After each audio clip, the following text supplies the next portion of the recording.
आज आप लोगों का क्लास हुआ सेकंड क्लास है, यानी दूसरा दिन है आपके सेकंड लेसन का। ठीक है, फर्स्ट लेसन होगा हम लोग कर चुके हैं। दूसरा लेसन केमिस्ट्री का क्या है, एसिड बेस एंड साल्ट, उसी का दूसरा पार्ट हम लोग आज पढ़ेंगे। तो पिछले क्लास में मैंने आपको अम्ल के बारे में और अम्ल के गुण और अम्ल के प्रकार के बारे में मैंने आपको बताया था, जिसमें प्रबल अम्ल, दुर्बल अम्ल और प्रबल भस्म और दुर्बल भस्म की भी मैंने परिभाषा आपको बताए थे। अब देखिए क्या है, अब हमारे पास जो क्वेश्चन है वह है सांद्र अम्ल क्या है। क्या क्वेश्चन है बाबू, सांद्र अम्ल क्या है। तो सांद्र अम्ल की परिभाषा बोलेंगे तो बोलेंगे वैसा विलयन जिसमें 90% अम्ल, यानी कि एक सॉल्यूशन तैयार करिए जिसमें क्या हो 90% अम्ल हो। क्या होगा 90% अम्ल और 10% उसमें क्या डाला गया हो, जल हो यानी वाटर हो, उससे हम लोग क्या कहते हैं सांद्र। जैसे H2SO4 का जैसे कि अगर सॉल्यूशन लिया जाए तो उसमें क्या होगा H2SO4 की मात्रा क्या होनी चाहिए, अधिक होनी चाहिए, यानी लगभग 90%, 50-50 भी नहीं 90%, यानी बहुत ज्यादा भाग अम्ल और उसमें थोड़ा अंश क्या हो, जल का हो, उसे हम लोग क्या कहेंगे बाबू, सांद्र अम्ल कहेंगे। क्लियर है। तो सांद्र अम्ल आपसे पूछा जाए तो क्या बोलेंगे, वैसा विलयन जिसमें 90% अम्ल और 10% क्या हो, जल हो। जैसे H2SO4 का हो सकता है, तो H2SO4 को क्या बोलते हैं, सल्फ्यूरिक एसिड। क्या बोलते हैं, सल्फ्यूरिक एसिड। उसके बाद है आपका CH3COOH, इसको क्या बोलते हैं, एसिटिक एसिड। क्या बोलते हैं, एसिटिक एसिड। आपसे पूछेगा एसिटिक एसिड का सूत्र क्या होता है, CH3COOH। इसका एक और नाम होता है जिसको बोलते हैं इथेनोइक एसिड। क्या बोलते हैं, इथेनोइक एसिड। ठीक है, और H2SO4 को क्या बोलते हैं बाबू, सल्फ्यूरिक एसिड कहते हैं। ठीक, तो इस तरह से हो जाएगा। तो सांद्र अम्ल की परिभाषा आप क्या लिख लोगे, लिखा गया अभी बोर्ड पे मैं भी मैंने लिख दिया हूँ, और क्या है कि आप अपने से सुनकर भी आप अपने कॉपी में नोट कर लोगे। ठीक है, उसके बाद क्या है तनु अम्ल। तो वो सेम इसका क्या है, उल्टा है। उल्टा बोले तो इसमें 90% क्या होगा, जल होगा और 10% अम्ल होगा। तो आपसे पूछा जाए तनु अम्ल क्या है, क्वेश्चन दिया जाए क्या तनु अम्ल क्या है, तो बोलेंगे वैसा विलयन जिसमें 10% अम्ल, याद रखेंगे अम्ल की मात्रा किस प्रकार के सॉल्यूशन में कितना होगा, 10% होगा, उसे हम लोग क्या कहेंगे, तनु अम्ल कहेंगे। और 90% जो हमारा होगा जल होगा। क्या होगा, 90% जल होगा, उसे हम लोग कहेंगे तनु अम्ल कहेंगे। ठीक है, दो क्वेश्चन हो गया, तनु अम्ल और सांद्र अम्ल। तो आपसे पूछा जाए बाबू तनु अम्ल का परिभाषा तो लिख लोगे, और किसका, और सांद्र का भी लिख लोगे। ठीक है, एक बार फिर से समझ लीजिए, वैसा विलयन जिसमें 90% अम्ल और 10% क्या हो, जल हो। मैक्सिमम क्या है, अम्ल है, एसिड है, और सबसे कम क्या है इसमें, वाटर यानी जल है, तो उसे हम लोग क्या कहेंगे, सांद्र अम्ल कहेंगे। और तनु अम्ल में पूछा जाएगा तो इसके भी एग्जांपल में हाइड्रोक्लोरिक अम्ल HCl लिख लीजिएगा इस तरह से। ठीक, तो यहाँ पे तनु अम्ल पूछा जाए तो बोलेंगे वैसा विलयन जिसमें 90% क्या हो, जल और 10% अम्ल हो, उसे क्या कहेंगे हम लोग, तनु अम्ल कहेंगे। क्या कहेंगे बाबू, तनु अम्ल कहेंगे। उसके बाद क्वेश्चन है होगा पीएच मान क्या है। आपके एग्जाम में क्वेश्चन पूछे जाते हैं। ठीक है, पूछ देगा पीएच मान क्या है, तो बोलेंगे किसी विलयन के पीएच मान उसमें उपस्थित H+ आयनों की सांद्रता के लघु गणक, लघु गणक यानी लघु गणक का ऋणात्मक मान होता है। क्या होता है, लघु गणक के ऋणात्मक मान को हम लोग क्या कहेंगे, पीएच मान कहा जाता है। तो वो पीएच मान बराबर अगर आपसे फॉर्मूला पूछ देगा होता है इसका -log H+ लिखेंगे। क्या, -log H+, यानी ये लघु गणक जो है लॉग का ऋणात्मक मान जो है वह क्या हमारा पीएच मान कहलाता है। क्या कहलाता है, पीएच मान कहलाता है। ठीक है, पीएच में वो क्या होता है, जो पी शब्द जो है, पी जो लगा गया है पोटेंस शब्द से लिया गया है, और इसका मतलब होता है पावर, शक्ति। क्या होता है, शक्ति। तो देखिए यहां से हो जाएगा वो पीएच मान की अगर आपसे परिभाषा कहे तो क्या लिखोगे, किसी विलयन के पीएच मान उसमें उपस्थित H+ आयनों की सांद्रता के लघु गणक का, किसका बाबू, लघु गणक यानी लॉग का ऋणात्मक मान है। क्या है, ऋणात्मक मान है। और पीएच बराबर ये फॉर्मूला आप लोग याद रखिएगा, एग्जाम में पूछ देगा पीएच बराबर फॉर्मूला, तो आपके ऑप्शन में ये होगा, इसको क्या करेंगे, आप इसको नोट कर लेंगे। ठीक है, उसके बाद आता है क्वेश्चन आपका पीएच स्केल। काफी महत्वपूर्ण क्वेश्चन है आपके लिए। पीएच स्केल क्या है, पीएच स्केल। तो देखिए पीएच स्केल का खोज 1909 में, 1909 या 1919 से, एक सेकंड बाबू रुक जाओ, 1909 में, हाँ सही है, पीएच स्केल का खोज 1909 में क्या है, सोरेनसन नामक वैज्ञानिक ने किया था। याद रखिएगा, सोरेनसन ने पीएच स्केल का खोज कब किया, 1909 में। आपसे ऑब्जेक्टिव क्वेश्चन पूछा जाएगा, पीएच स्केल का खोज किसने किया, तो पीएच स्केल का खोज किसने किया बताओ तो, सोरेनसन नामक वैज्ञानिक ने किया। अगर दे दिया जाए कब किया तो 1909 में, ठीक है, इतना हो जाएगा। अब देखिए इसके आगे क्या है कि अब इसमें समझेंगे हम लोग। अगर इस तरह से पूछ दिया जाए आपसे कि पीएच स्केल क्या है, क्या देगा क्वेश्चन, पीएच स्केल क्या है, तो देखिए उस पर लिखेंगे पीएच स्केल का खोज 1909 में सोरेनसन नामक वैज्ञानिक ने किया। उसके बाद देखिए पीएच स्केल से यह स्पष्ट हो जाता है कि उदासीन विलयन, देखो अगर जो विलयन उदासीन होगा उसका पीएच मान कितना होगा, 7। जैसे जल, जल क्या होता है, वाटर जो है उदासीन होते हैं, शुद्ध जल क्या होते हैं, उदासीन होता है। पानी का कोई टेस्ट नहीं होता ना, उसमें चीनी डाल दीजिएगा तो मीठा लगेगा, और उसमें एसिड डाल दीजिएगा तो यानी नींबू का रस डाल दीजिएगा तो क्या हो जाएगा, खट्टा हो जाएगा। यानी पानी का कोई अपना टेस्ट नहीं है, तो जिस समय आपको टेस्टलेस मिले तो उस विलयन को हम लोग क्या कहेंगे, उदासीन विलयन कहेंगे। क्या कहेंगे, उदासीन। और याद रखिएगा शुद्ध जल का पीएच मान भी कितना होता है, 7 होता है। एग्जाम में क्वेश्चन पूछ देता है शुद्ध जल का पीएच मान कितना होता है, 7, ठीक।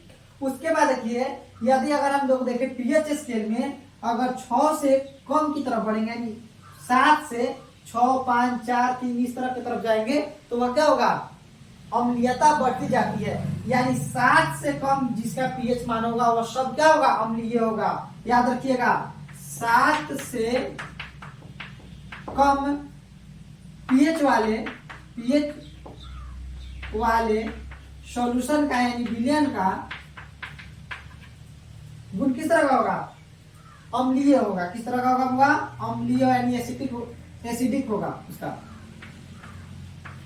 अम्लीय होगा। याद रखिएगा 7 से कम पीएच वाले सॉल्यूशन किस प्रकार के होंगे, अम्लीय होंगे। यानी आपसे अगर पूछा जाए कि किसी विलयन का पीएच मान 6 है तो वह अम्लीय है या क्षारीय, तो क्या बताओगे, अम्लीय। 5 अम्लीय, 4 भी होगा अम्लीय, 3.5 इसके बीच में 3.5 भी आ सकता है ना, 3.5, 4.5 इस तरह से क्या हो जाएंगे, सब अम्लीय होंगे। बात समझ रहे हो। और देखिए जितना कम पीएच जिसका होगा वह उतना ही ज्यादा अम्लीय होगा, यानी उतना ही प्रबल एसिड होगा। बात समझ रहे हो ना, यानी स्ट्रॉन्ग एसिड उतना ही अधिक होगा। अगर और यहाँ पे देखो 0 यहाँ पे पीएच लिख लेते, इसका यहाँ पे क्या है 0 है, तो अगर मान लीजिए किसी सॉल्यूशन का पीएच मान 0.5 है तो क्या होगा, काफी प्रबल एसिड होगा, स्ट्रॉन्ग एसिड होगा। बात समझ रहे हो। वही अगर क्या 2 होगा तो 1 से क्या है, कम अम्लीय 2 है, 2 से कम अम्लीय होगा 3, 3 से कम अम्लीय होगा 4, 4 से कम अम्लीय होंगे 5, 6 उससे कम होगा, 7 जो होगा वह उदासीन होगा।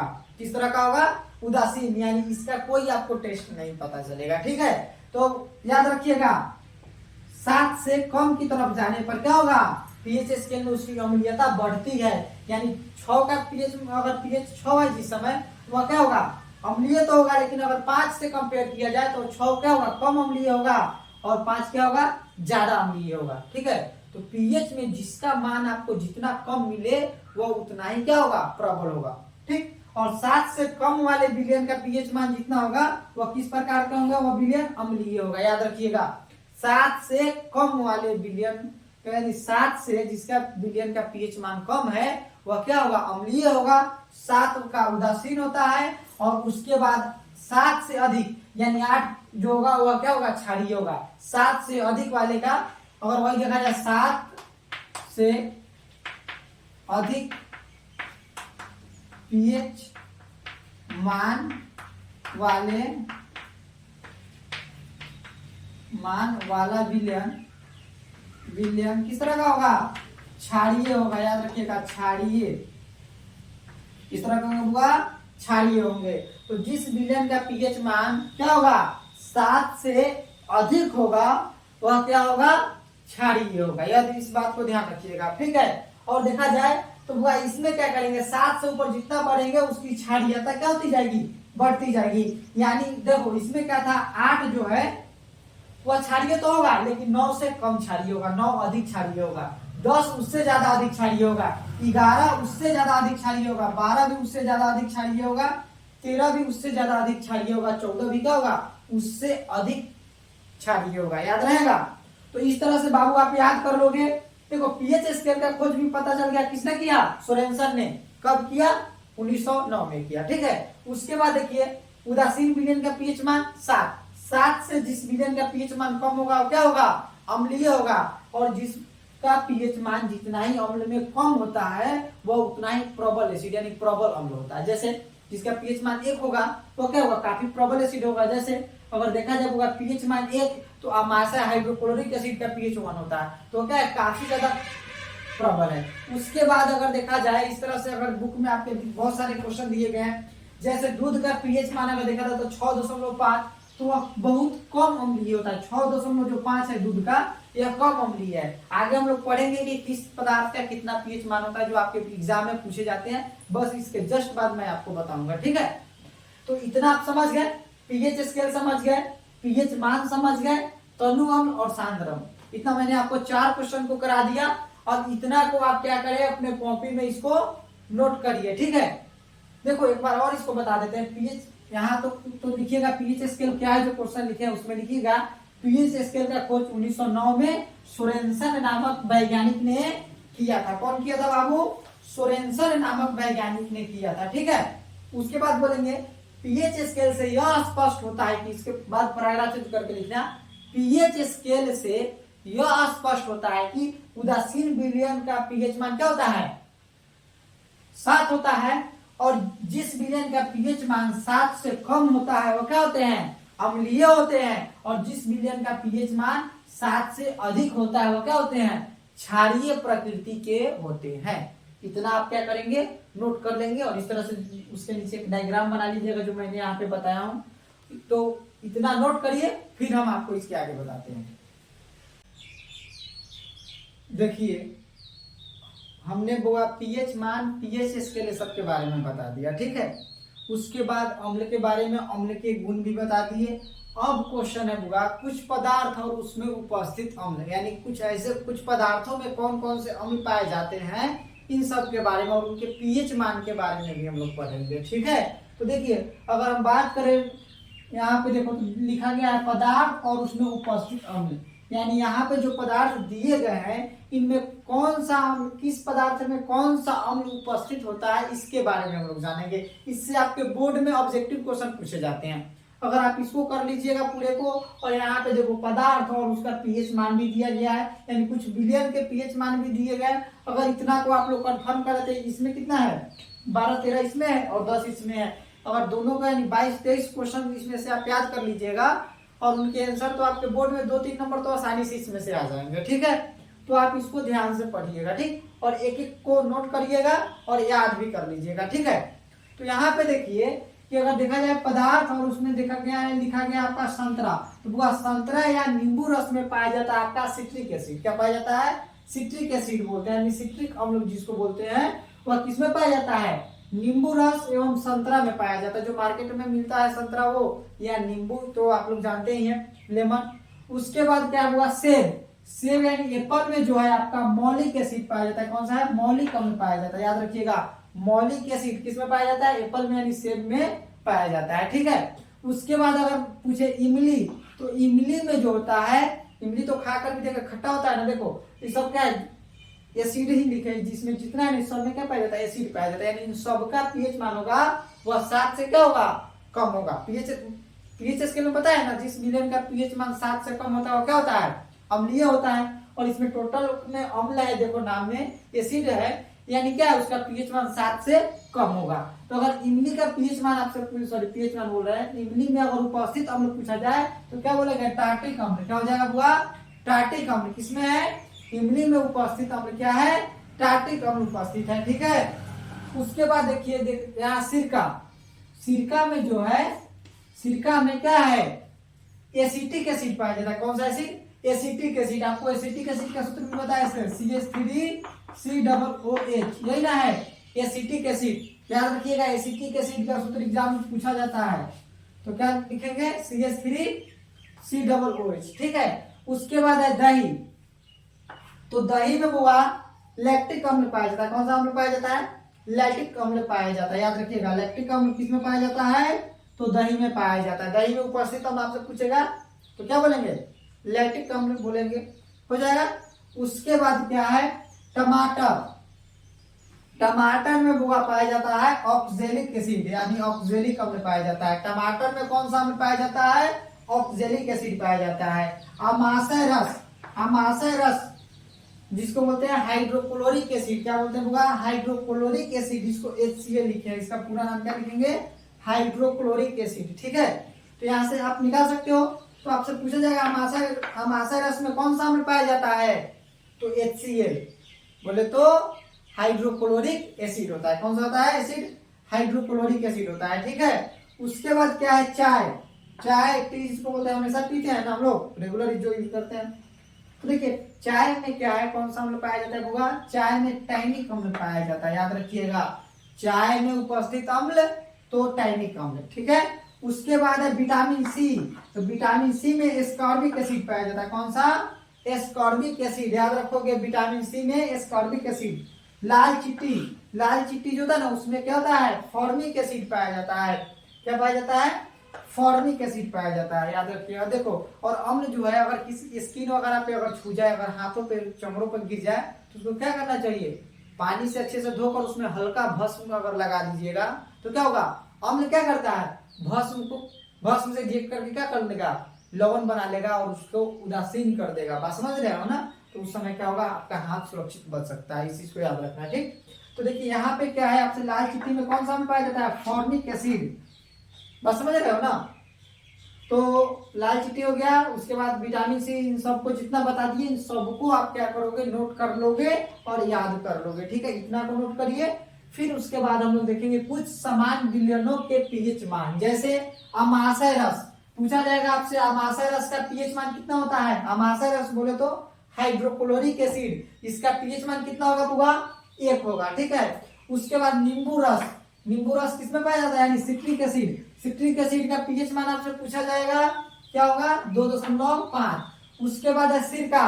सिरका देखो, सिरका किधर गया, यहाँ पे ना।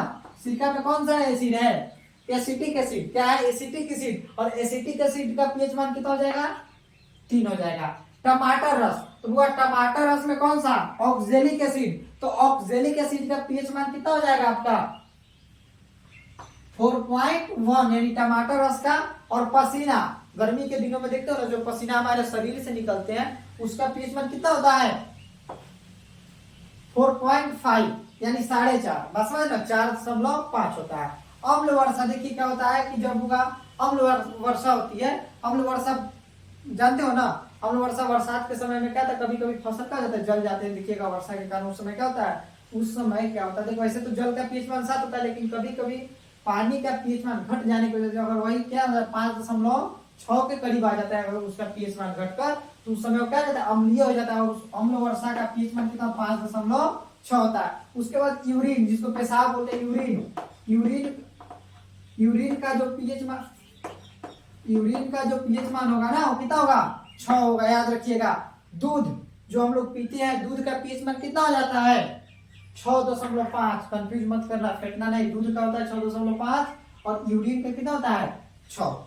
उसके बाद अम्ल वर्षा का 5.6, पसीना का 4.5, टमाटर रस का 4.1। ठीक है, उसके बाद देखिए दूध का तो बता दिए। अब है शुद्ध जल का पीएच मान आप बताओ, बताए थे ना जिस समय क्या कर रहे थे, आपको पीएच स्केल बताया, उस वक्त भी मैंने बताया आपको, क्या पीएच, शुद्ध जल का पीएच कितना होता है, 7.0, यानी 7 होता है। ठीक है, शुद्ध जल का पीएच मान 7। और शुद्ध जल विद्युत का कुचालक होता है। याद रखिएगा, शुद्ध जल विद्युत का कुचालक, यानी इससे विद्युत धारा का प्रवाह नहीं होगा, उसमें करंट आपको नहीं लगेंगे। बात समझ रहे हो ना। तो याद रखिएगा, शुद्ध जल विद्युत का क्या होते हैं, कुचालक होते हैं। ठीक, उसके बाद है आंसू, जो आंखों से निकलते हैं ना, तो आंसू का पीएच मान क्या होता है, 7.3, यानी 7.3। याद रखेंगे, आंसू, आंख से जो है पानी, जब आदमी रोता है ना, तो उस समय क्या, आंख से जो पानी निकलते हैं, उसका पीएच मान कितना होता है, 7.3। खून, और पता है देखो आंसू जो होगा किस तरह का होगा, इसका पीएच मान क्या है, 7 से अधिक है, तो इसका पीएच मान क्या हो जाएगा, बोलो, क्षारीय होगा। बताए थे ना, 7 उदासीन, 7 से कम अम्लीय, 7 से अधिक क्षारीय। ठीक, तो यहाँ पे क्या हो जाएगा, आंसू का पीएच मान 7.3 और इसकी प्रकृति क्या होगी, क्षारीय होगी। क्या होगा, उसके बाद खून, खून यानी ब्लड, ब्लड का कितना होता है, ब्लड का होगा 7.4। और यहाँ भी क्या होगा, किस प्रकृति का होगा, क्षारीय प्रकृति का होगा, ठीक है। ब्लड का पीएच मान कितना होता है, 7.4 होता है। वही पित्त, देखो पित्ताशय से पित्तरस का स्राव होता है ना, और उसका जो पीएच मान होगा 7.5 से 8.8 के लगभग होता है। कितना तक होगा, 7.5 से 8.8 के लगभग होता है। चूना जल, कैल्शियम हाइड्रोक्साइड जिसको बोलते हैं ना, जो पानी में कैल्शियम कार्बोनेट के होने पर कैल्शियम हाइड्रोक्साइड और साथ में CO2 गैस रिड्यूस करता है। तो यहाँ पे देख, तो यहाँ पे क्या होगा कि चूना जल जो है, चूना जल का पीएच मान कितना होता है, 11.0 होता है, याद रखिएगा। तो इस तरह से मैंने आपको आज बता दिया क्या, सांद्र अम्ल, तनु अम्ल, और क्या पढ़े, पीएच स्केल। और पीएच स्केल की मैंने परिभाषा सब जो बताया उसको आप कॉपी में नोट करिएगा। उसके बाद पदार्थ और उसमें उपस्थित अम्लों के बारे में पढ़ लिए, और किस अम्ल का पीएच मान कितना होता है ये भी मैंने जाना। जैसे कि अमाशय रस, नींबू, सिरका, टमाटर, इस जितने भी इन सब में उपस्थित जो अम्ल हैं उनके पीएच मान कितने होंगे तो सारे बता दिए। आप इतना को नोट करिए और वीडियो को अपने दोस्तों में भी शेयर करिए, और आप इसको अच्छे से पढ़कर और अपने एग्जाम को भी बेहतर बनाइए, अच्छे नंबर लाइए। और जितने भी आपके भाई बंधु हैं उन सबको वीडियो को शेयर करिए, ठीक है, ताकि वो भी देखे, वो भी आपके जैसे पढ़े और बेहतर नंबर अपना एग्जाम में ला सके। तो इतना नोट कर लिया आप लोग, तब तक के लिए इतना ही, फिर आपसे मिलते हैं नेक्स्ट वीडियो में।